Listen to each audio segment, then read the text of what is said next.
ladies and gentlemen, up next, an interview with the White House Press Secretary, Karoline Leavitt, and host, CPAC Senior Fellow, Mercedes Schlapp.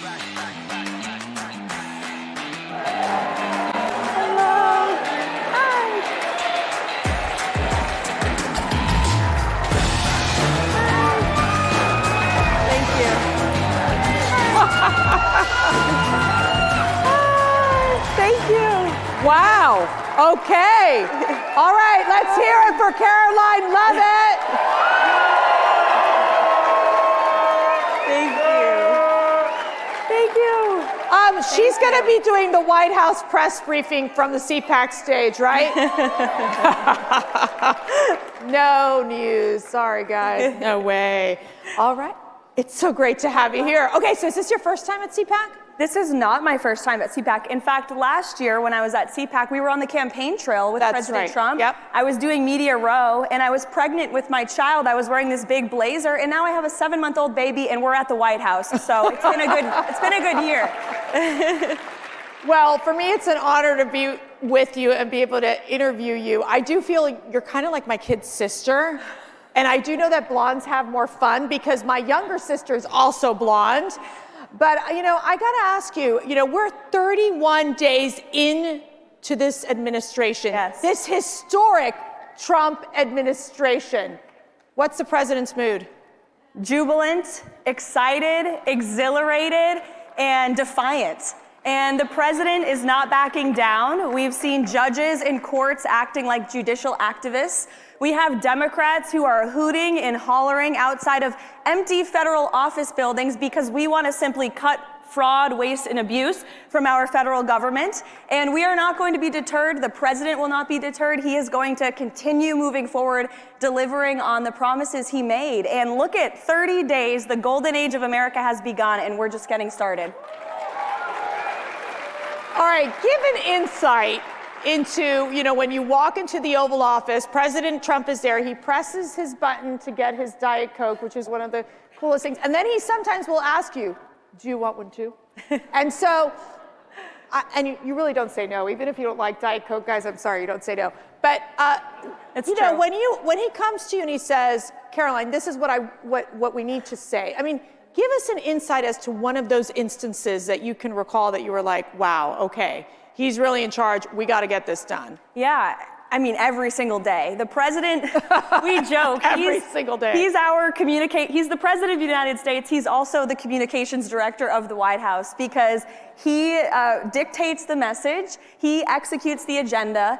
One of the things I love about President Trump, and I think what makes him such a great leader, is that he's so deeply involved in every decision that is made, every speech that is written, every executive order that is signed. Where most politicians, you just hand them the script and they read it. President Trump cares about every word he is saying and every action he is taking. He's our leader. To the point of putting the period or exclamation point, right? Or the capitalization of a random word, that too. Okay, that's a good one as well. But I got to ask you because, Mark Rubin, that guy, I don't know, he makes money or whatever. He said that he made that comment during the campaign about there's no strong or intelligent women around Donald Trump. Those strong and intelligent women, I think, are one of the most critical parts of the White House. Definitely. And how he listens to the women. Mm-hmm. Tell us about that. Absolutely. Look at the White House and look at the exceptional cabinet that President Trump has put together. Who loves the cabinet team that President Trump has put together? It's amazing. It's amazing. And while we don't care about identity politics, you brought it up, and it's true. The president has appointed Susie Wiles, who is our first female chief of staff in United States history. Brooke Rollins heading up the secretary, she's our Secretary of Agriculture. Look across the entire cabinet. There are incredible women. Linda McMahon leading the Department of Education. The list goes on. And the White House is full of working women. In fact, I was going up the staircase in the West Wing today and saw 2 of my female colleagues, both of whom are pregnant, having babies this year, and they're working and they're saving America because President Trump believes in the best people for the job, the brightest people for the job. That's right. So tell us, that first day, because I remember we were like, okay, it's Karoline Leavitt's first press briefing. How many of you people were watching out there? So of course, as the older sister, I'm like going, I better start praying right now. And we're both Catholic, so I'm like praying to like Mary, the saints, everybody else, Jesus. I'm like, Jesus, come on, just cover. When you walked into that White House press briefing room, now you were there beforehand as one of the press assistants, but this is different. This is like one of the most important jobs of the administration. How did you feel? Yeah. And what was your focus? Like, how did you know, okay, I'm ready, I mean business? Yes. Well, there is extensive preparation that goes into each briefing, and I'm so blessed to have an amazing team at the White House who helps me prepare. I brought 3 of our big guns yesterday. We had Stephen Miller and Mike Waltz and Kevin Hassett join me at the podium to celebrate 1 month. And I lean on the policy experts in the building and, to figure out what is fake news versus what is truth. So a lot of preparation, a lot of reading, talking to the president to understand his thinking.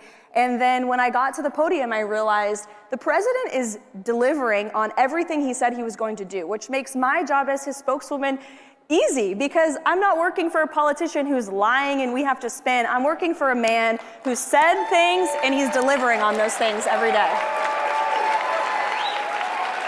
Now, I remember, because I worked in the first administration and the press secretary at the time, I was a strategic communications senior advisor for President Trump, and our press secretary at the time was now Governor Sarah Huckabee Sanders, who will be on stage with me tomorrow. But I remember those exchanges between Sarah and this guy, let me remember his name, wait a second, the CNN guy, Jim Acosta? Oh wait, he's not on CNN anymore. That's right. He was like, it was just so, I would say, you don't mind the aggressive questions, you take the aggressive questions, but it was just always to the point that it was like, how do you destroy Donald Trump? How do you destroy the individuals of staff? It was so, when they do say Trump derangement syndrome, and I do think that there's also Elon Musk derangement syndrome happening too with the media, because they don't know how to handle it. How do you view that differently from the first administration till now? Because it was a lot of dealing with Russian hoax at the beginning, special counsels, it was constant because the media was trying so hard to, and they never apologized, right? They didn't apologize about the Russian hoax. Yeah, that's right, they didn't. So this time around, it's a very different strategy that you all are taking forward. What is that strategy? Well, first of all, since you brought up Jim Acosta, he's been saying some not so nice things about me online, and I've resisted responding, but since you brought him up, I'd like to say to Jim, at least I have a job, Jim, okay? Just saying. Now, moving on, as far as the strategy, we are on offense. We are on offense every single day, and the president leads from an offensive mindset. We are not going to apologize for cutting waste, fraud, and abuse from our government. We are not going to apologize for mass deporting illegal immigrant criminals who have broken our nation's laws and terrorized our communities. And we are not going to apologize for slashing regulations and undoing the disastrous policies of the previous administration. That's what the president said he was going to do, and that's what the majority of our fellow Americans want. The latest CBS poll, 70% of Americans say that President Trump is delivering on what he said he was going to do. So we're not going to apologize. We're going to keep moving ahead, and we try to bring that approach in our messaging every single day. So I got to ask you, you're working all the time. These jobs are, when I tell you so demanding, they are so demanding, and I do feel that it is like warp speed what you're dealing with, even more so than we saw in the first administration. How do you get the strength to just get through every single day? My faith in God, absolutely. Waking up every day and just remembering I'm blessed, and we're all blessed to live in this country and to have a president who is looking out for us every day. Family support, and our team at the White House. We really have a great team. And you talked about how the media tried to cause so much division within the White House in the first term. They're trying to do it, but I think they're failing. They are not getting away with it because we truly have such great camaraderie. And the people I work with every day, they're friends and we're together. I mean, 18 hours a day, so you gotta like who you're around. But we truly are having fun and we're getting work done. And again, the president is leading with that positive, happy warrior attitude, and it transpires to the rest of the White House every day. And in the first administration, there were those chiefs of staffs that were trying to undermine President Trump. Susie Wiles is so impressive in terms of being able to bring order and just, I think, so much structure to what we're seeing at the White House. Your reaction? Susie Wiles is wildly respected by every single person in that building, and she sets the tone, she sets the pace. She's like that person in your life that you'd never want to disappoint. Like, you'd never want Susie Wiles to look at you and be disappointed. Everybody just has the utmost respect for her, especially the president. And they have a great relationship, and she's done a phenomenal job. She led the most historic campaign in American history and the biggest victory on November 5th. And we're so grateful to have her at the White House. Now, I remember when I met Karoline, she was running for Congress in New Hampshire. Yes. And I mean, the energy and the charisma of this young woman. How old were you at that time? Oh gosh, I wasn't even old enough to be in Congress when I started the campaign. I was 23 years old and turned 25 in the midst of it all. So what lessons did you learn during that campaign? And I watched you in action to what you are able to apply that to your job today. So many lessons. First of all, running for office was an incredible experience, and I think it helped prepare me a lot for this job. But obviously, public speaking, not being afraid, and just doubling down on your positions and your values, and grateful for the experience. Glad I lost the general election because this job is a heck of a lot more fun. Yeah, no kidding.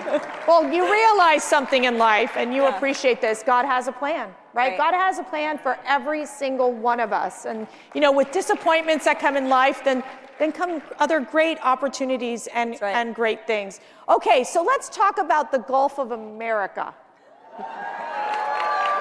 Okay. So tell me what happened with the AP. Give me what's going on here. So it's just us, right? It's just us. Okay. Well, I really would love to answer this question, but upon driving over here from the White House, I actually learned that I have been sued by the Associated Press. Oh, that means, we cannot. Okay. Yeah. Wait, personally? We'll see them in court. Wait a second, personally? Yes. Yes. See, this is what these people do. It's called lawfare. You can't say it. I'll say it. It's called lawfare, people. That means I'll probably get sued in the next 30 minutes or so. Okay, keep going. So I wanted to get the White House counsel on the phone before taking this stage to see what I can and cannot say. You really can't say anything. But look, we feel we are in the right in this position. And I said in my first briefing at the podium, we are going to ensure that truth and accuracy is present at that White House every single day. And